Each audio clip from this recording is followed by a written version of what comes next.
धन्यवाद। बोलो ईश्वर महादेव की जय। कि विघ्न हरण मंगल करण श्री गणपति महाराज। प्रथम निमंत्रण आपको मेरे पूर्ण कीजिए काज। सूत जी से सौनकादि ऋषियों ने प्रश्न किया, महाराज आपने 4 ज्योतिर्लिंगों की जो है हमें कथा सुनाई। हे भगवान, आपके चरणों में हमारा निवेदन है कि अब आप पंचम जो वैद्यनाथ नामक ज्योतिर्लिंग है उस ज्योतिर्लिंग की आप हमें कथा सुनाएं। किस प्रकार इस ज्योतिर्लिंग की स्थापना हुई, किनके द्वारा हुई। महाराज पुराणों में कथा आती है कि रावण के द्वारा जो है इस वैद्यनाथ शिवलिंग की स्थापना हुई। क्या स्थिति थी, क्या परिस्थिति थी, इन सारी कथाओं को आप हमें प्रेम पूर्वक श्रवण कराएं। मेरा पुनर्निवेदन है माताओं से शांति का दान देंगे। इधर से बहुत शोर आ रहा है और अगर आप शांति का दान देंगे तो कथा में आनंद आएगा। कि रावणो राक्षसो श्रेष्ठो मानी मान परायण आराधम हरे भक्त्या कैलासे प्रवतोत्तमे। आराधम हरे भक्त्या कैलासे प्रवतोत्तमे। सूत जी सौनकादि ऋषियों से कहते हैं, हे ऋषियों, एक समय की बात है, राक्षसों में श्रेष्ठ राक्षस राज रावण ने एक बार जो है भगवान भोलेनाथ के आराधन का उसका मन हुआ। भगवान भोलेनाथ की आराधन करने के लिए पर्वतों में जो उत्तम पर्वत है कैलाश, उस कैलाश पर्वत पर रावण पहुंचा। कैलाश शिखर पर पहुंच करके भगवान भोलेनाथ के ध्यान में लीन हो गया, आराधन करने लगा। आराधन करते करते करते करते बहुत समय व्यतीत हो गया, लेकिन उस राक्षस राज, उस राक्षस शिरोमणि के आराधन पर, उसके वंदन पर जो है भगवान भोलेनाथ प्रसन्न ही नहीं हुए। तब उस राक्षस राज रावण ने जो है अपनी पूजन की पद्धति को बदला, अपनी तपस्या की पद्धति को बदला और महाराज घनघोर तप में जो है कैलाश में लीन हो गया। सूत जी कहते हैं, ऋषियों कि भूमौ गर्तं वरम कृत्वा तत्रापि स्थाप्य साध्विजः तत्सन्निधौ शिवं स्थाप्य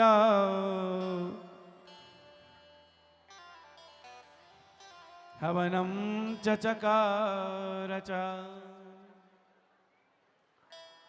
वह दैत्यराज कैलाश पर पहुंच करके उसने एक बहुत बड़ा गड्ढा खोदा। महाराज गड्ढा खोद करके उस गड्ढे में सबसे पहले अग्नि देवता का स्थापन किया।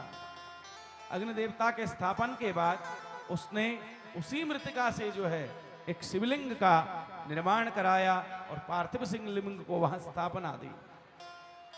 पार्थिव शिवलिंग स्थापन होने के बाद भगवान भोलेनाथ का आराधन करने लगा, उस लिंग का पूजन करने लगा। पूजन करते करते जो है आराधन भी कर रहा है और हवनादि कार्य भी कर रहा है।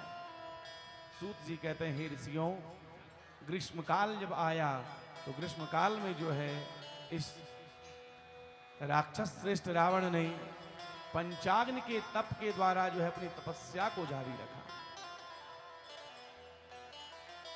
ग्रीष्म के बाद जब वर्षा काल आया तो वर्षा काल में जो है खुले मैदान में रह करके इसने भगवान भोलेनाथ का जपा जाप किया। ओम नमो शिवाय, ओम नमः शिवाय, ओम नमः शिवाय। और महाराज वर्षा ऋतु के बाद जब शिशिर ऋतु आई, शीत ऋतु आई, तो शीत ऋतु में जो है इस रावण ने क्या किया, गंगा जी में प्रविष्ट हुआ और गंगा जी में अपने आधे अंग को डुबा करके ओम नमः शिवाय, ओम नमः शिवाय, ओम नमः शिवाय। तो 3 प्रकार से जो है राक्षस श्रेष्ठ रावण ने जो है भगवान भोलेनाथ का तप किया।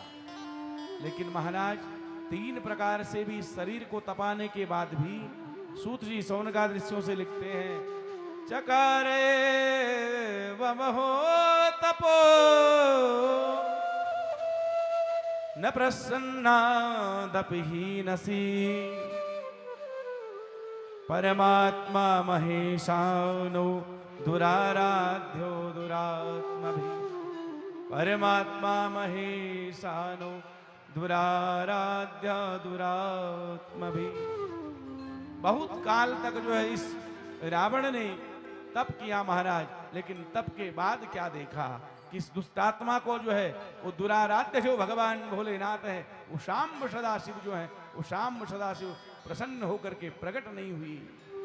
तब हे ऋषियों, तब जो है इस राक्षस राज रावण ने जो है अपने एक सिर को काट करके भगवान भोलेनाथ के चरणों में अर्पित कर दिया।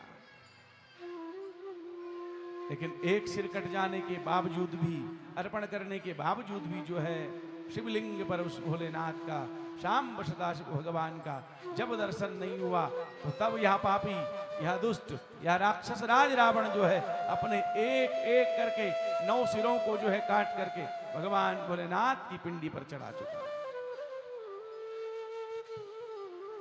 लेकिन महाराज 9 सिर के कट जाने के बाद भी भगवान भोलेनाथ प्रकट न हुए।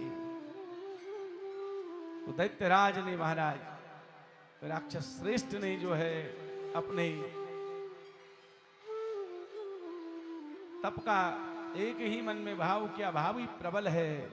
और महाराज जो 10वां सिर बचा है, उस 10वें सिर को भी जो है तलवार से जो काटने लगा, उसी वक्त जो है महाराज उस पार्थिव लिंग से भगवान भोलेनाथ प्रकट हो गए। बोल शंकर भगवान की जय।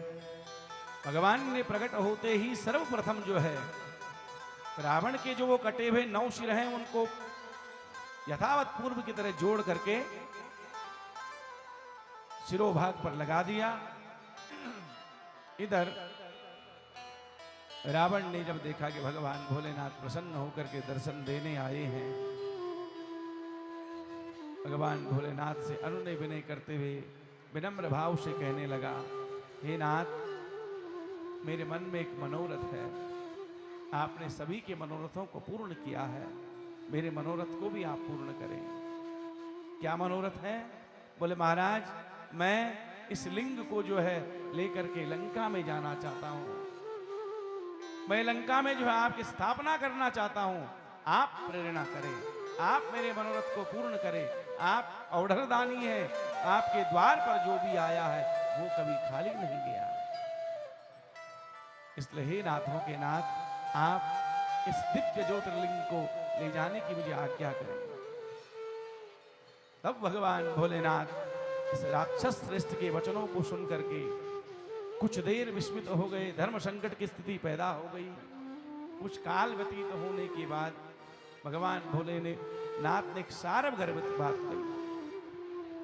बोले, हे राक्षस राज, तुम इस ज्योतिर्लिंग को लेके तो जाओ, मुझे कोई आपत्ति नहीं है, लेकिन ले जाने से पूर्व मेरी एक बात सुन लेना।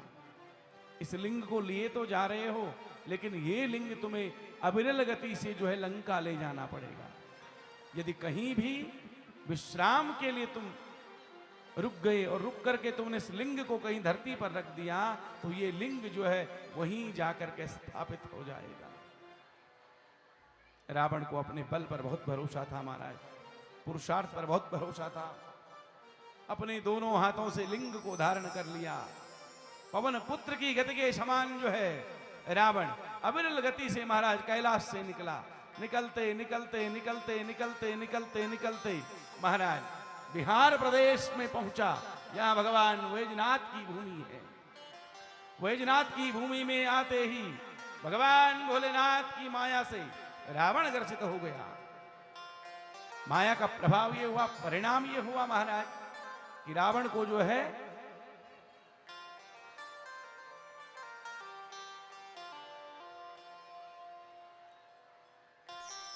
लघु शंका सताने लगी। रावण ने बहुत प्रयास किया कि मैं लघु शंका न जाऊं, न जाऊं, न जाऊं, लेकिन इतनी वेदना थी, इतनी असह्य पीड़ा थी, रावण सहन नहीं कर पाया।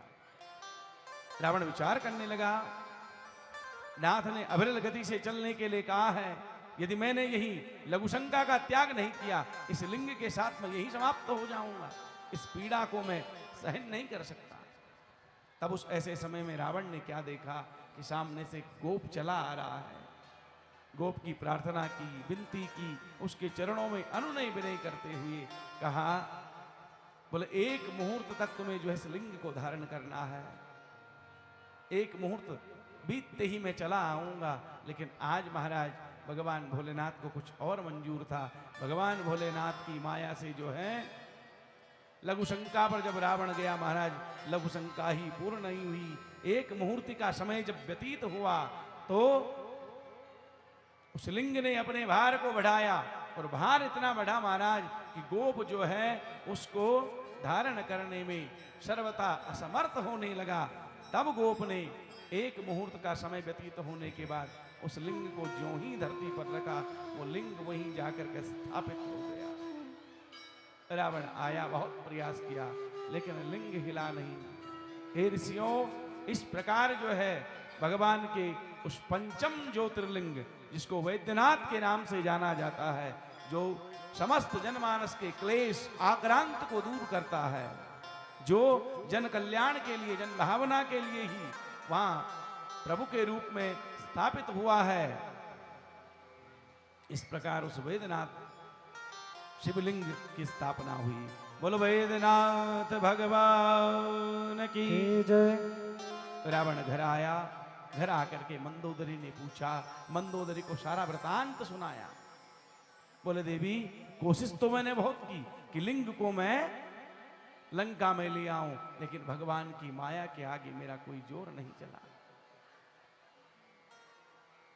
इतने में देव ऋषि नारद का पदार्पण हुआ महाराज लंका में। देव ऋषि नारद ने कहा, रावण बड़े दिनों बाद दिखाई दे रहे हो, कहां गए थे? बोले महाराज कैलाश पर तप करने गया था।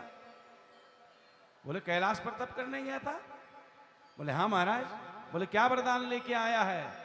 बोले भगवान भोलेनाथ ने मुझे अतुलित बल का वरदान दिया है, मुझे कोई पराजित नहीं कर सकता।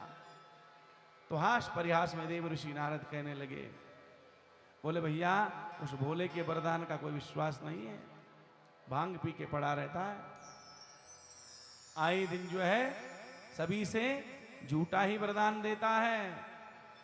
अब क्या पता उसने आपको सच्चा वरदान दिया कि झूठा वरदान दिया। बोले महाराज परीक्षा कैसे होगी? बोले इसकी परीक्षा एक रूप से हो सकती है।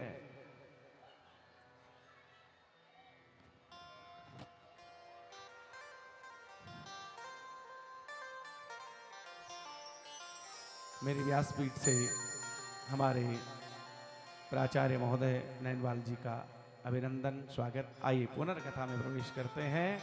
ओणेश्वर भगवान की जय। बोले महाराज किस प्रकार जो है उस वरदान की परीक्षा हो? बोले जा कैलाश जा, और कैलाश जा करके उस कैलाश पर्वत को उठाने का प्रयास करना। यदि कैलाश पर्वत तेरे हाथों से उठ जाए तो जान लेना वरदान सच्चा है। वो यदि कैलाश पर्वत न उठ पाए तो बिल्कुल जो है वरदान झूठा है। और महाराज मूर्ख और संख हमेशा दूसरे के फूकने से बचते हैं। और महाराज वरदान की परीक्षा लेने के लिए वहां दैत्यराज राक्षस श्रेष्ठ रावण जो है कैलाश पर आया, और कैलाश पर जो है अपनी दोनों बाहुओं के बल को लगाते हुए महाराज उस कैलाश शिखर को उठाने का प्रयास करने लगा। कैलाश हिलने लगा, डुलने लगा। भोलेनाथ ने नांदी से कहा, बोले नांदी ये विचलन की स्थिति कैसे पैदा हो रही है? बोले महाराज आपने जिसको ज्योतिर्लिंग दिया था वो गुरु दक्षिणा देने आया है।